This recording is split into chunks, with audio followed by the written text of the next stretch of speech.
नमस्कार, मैं हूं रविशा। आप देख रहे हैं देश दुनिया का हाल। आजादी के नायक अमर शहीद भगत सिंह की जयंती के अवसर पर बेतियाता स्थित उनकी प्रतिमा पर भाजपा प्रदेश उपाध्यक्ष व एमएलसी डॉक्टर धर्मेंद्र सिंह ने माल्यार्पण श्रद्धांजलि दी। मीडिया कर्मियों से बात करते हुए उन्होंने कहा कि छोटी सी उम्र में देश की आजादी का सपना संजोए अमर शहीद भगत सिंह ने अंग्रेजी हुकूमत के खिलाफ बिगुल फूंककर देश की आजादी में महत्वपूर्ण योगदान दिया, जिसे कभी भुलाया नहीं जा सकता। भारत माता की जय। वंदे मातरम, वंदे मातरम, वंदे मातरम। कोई भी देश लंबे समय तक अपनी पहचान को कायम रखता है जब अपने महापुरुषों को याद करता है।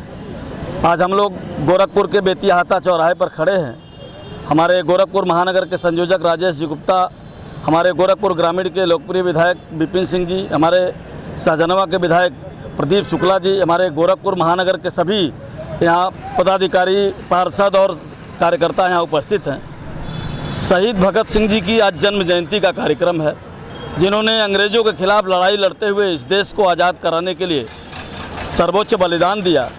और ऐसे शहीद भगत सिंह जी को याद करने के लिए महाराणा प्रताप शिक्षा परिषद के अध्यक्ष रहे एवं पूर्वांचल विश्वविद्यालय जौनपुर के पूर्व कुलपति प्रोफेसर उदय प्रताप सिंह का शनिवार सुबह 92 वर्ष की आयु में निधन हो गया। लंबे समय से अस्वस्थ चल रहे प्रोफेसर सिंह का निधन होते ही शिक्षा जगत, समाज और गोरक्षपीठ परिवार में शोक की लहर दौड़ गई। रविवार को राजेंद्र नगर स्थित आवास पर उनके पार्थिव शरीर को अंतिम दर्शन के लिए रखा गया। मुख्यमंत्री योगी आदित्यनाथ आवास पर पहुंचे और श्रद्धा सुमन अर्पित कर प्रोफेसर सिंह को नमन किया। मुख्यमंत्री ने शोक संतप्त परिवार से भेंट कर ढांढस भी बंधाया। दोपहर बाद भव्य अंतिम यात्रा निकाली गई। राप्ती नदी के तट स्थित नगर निगम के मुक्ति धाम पर उनका अंतिम संस्कार किया गया। बड़े पुत्र एवं दीनदयाल उपाध्याय गोरखपुर विश्वविद्यालय के पूर्व कुलपति प्रोफेसर वीके सिंह ने उन्हें मुखाग्नि दी। घाट पर उमड़े जन सैलाब में सांसद, विधायक, एमएलसी, शिक्षक, संपादक, शुभचिंतक सहित भारी संख्या में लोग शामिल हुए। जनपद में बाढ़ प्रभावित क्षेत्रों में राहत सामग्री का वितरण जारी है। इसी क्रम में ग्रामीण विधायक विपिन सिंह ने बाढ़ से प्रभावित बहरामपुर के 650 से अधिक नागरिकों में बाढ़ राहत सामग्री का वितरण किया। मीडिया कर्मियों से बात करते हुए ग्रामीण विधायक विपिन सिंह ने कहा कि राप्ती नदी के किनारे बसा बहरामपुर गांव बाढ़ से अत्यधिक प्रभावित होता है, जहां पर सरकार की प्राथमिकता के अनुसार राहत बचाव कार्य के साथ ही राहत सामग्रियों का वितरण बड़े पैमाने पर किया जाता है।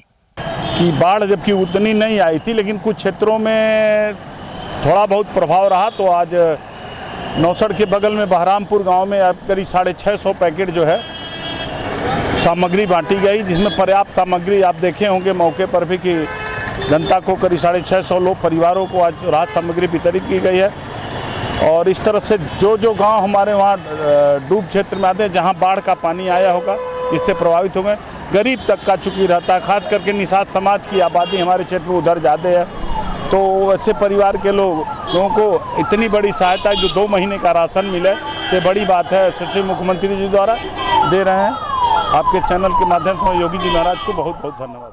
अगर आप कभी नौनिहाल दुकान से टॉफियां और मिलने वाली बर्फी या अन्य मिठाइयों को खाता है तो आप भी सावधान हो जाइए, क्योंकि ये बच्चे के सेहत और स्वास्थ्य दोनों के लिए बेहद खतरनाक है।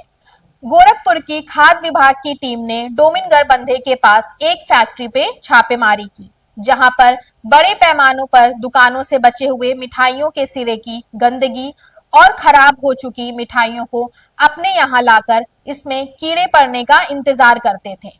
और 4 से 5 दिन बाद जब सिरा की गंदगी पूरी तरह सड़ जाती थी तो खराब पड़ी मिठाइयों को गर्म कर इसका इस्तेमाल टॉफियां और तमाम तरीके की मिठाइयों बनाने के लिए किया जाता था। ड्रामों में भरे हुए सिरा अपनी बदहाली की दास्तां खुद ब खुद बयां कर रहे हैं। बदबू इतनी कि खड़ा होना भी मुश्किल है। ऐसे में बच्चों के जीवन के साथ खिलवाड़ करने वाले और चंद रुपयों की लालच में जहर का घोल पिलाने वालों के खिलाफ विभाग ने कानूनी प्रक्रिया को करते हुए कई मिठाइयों के नमूनों को एकत्रित कर जांच के लिए भेज दिया है। वहीं बरामद कई कुंटल मिठाइयों और सिरके की गंदगी को नष्ट भी कराया। इसी संबंध में सहायक खाद्य आयुक्त डॉक्टर सुधीर सिंह ने बताया कि लंबे समय से ये फैक्ट्री संचालित की जा रही है और यहाँ की बनी मिठाइयां शहर के मुख्य बाजारों के साथ साथ ग्रामीण अंचलों में भी बेची जा रही थी। फैक्ट्री को सील करने के साथ ही अगर इनका लाइसेंस होगा तो उसे भी निरस्त की प्रक्रिया की जाएगी। हाँ देखिए, ये सूचना हम लोगों को थी कि जो गंदगी है, सीरे की गंदगी निकलती है मिठाई की दुकानों से, उसको जब कीड़े उड़े भी पड़ जाते हैं उसको लाके ये लोग बच्चों की टॉफ़ी और बर्फ़ी बना रहे हैं। तो उसी आधार पे हमारी टीम ने यहाँ पे छापा मारा है। मौके पे आपने देखा कि 5 से 6 टीन गंदा सीरा जिसमें कीड़े पड़े हुए हैं वो मौजूद है। कुछ मिठाइयाँ हैं बाहर की जो सड़ी गली हैं, उन्हीं को गर्म करके और दोबारा इस पर चीनी पाउडर और सब चीज़ें मिला के बेचने के लिए मिठाइयाँ तैयार की जा रही थी। तो उसी पे कार्रवाइयाँ की जाए। आज के लिए बस इतना ही। देखते रहिए एफिडेविट। धन्यवाद।